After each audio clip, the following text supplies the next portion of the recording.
L'an 800, sacré.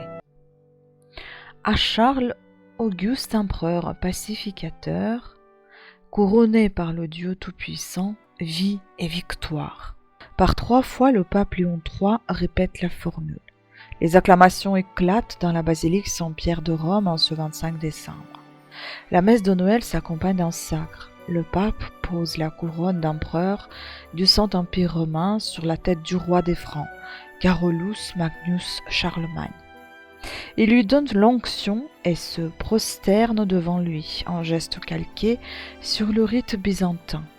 Pour l'Église, c'est un parti sur l'avenir, car ce jour marque un grand espoir, le rétablissement de l'Empire d'Occident, de l'Atlantique aux Carpates et de la mer du Nord à l'Italie. Et ce pari veut bien une messe. Un nouveau lieu de pèlerinage. On aurait découvert le tombeau de l'apôtre Jacques le Majeur à Compostelle, en Galice, grâce à une étoile, d'où le beau nom que prendra ce lieu Compostelle, c'est-à-dire le champ de l'étoile, que de chemin il avait parcouru pour évangéliser l'Hispanie avant de regagner Jérusalem et d'y finir un martyr décapité par Hérode.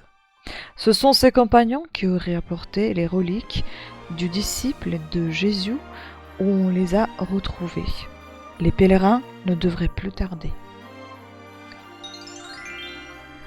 L'an 1101.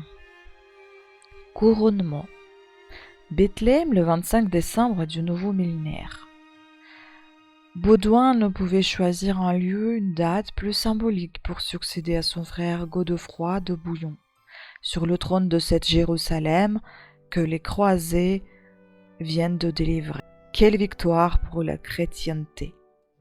Fouché de Chartres, chroniqueur de la croisade, relate l'événement.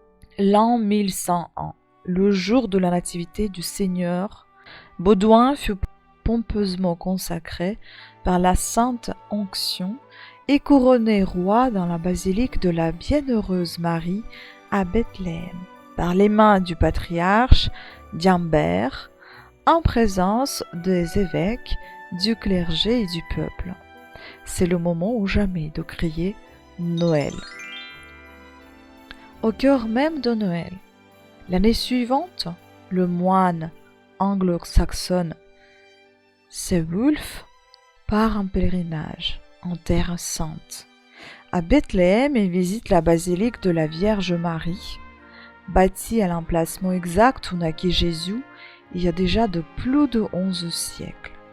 Dans cette église, au milieu sous le chœur, est une crypte où l'on voit le lieu de la nativité du Seigneur et un peu plus bas, à droite, la crèche où l'enfant Dieu fut couché.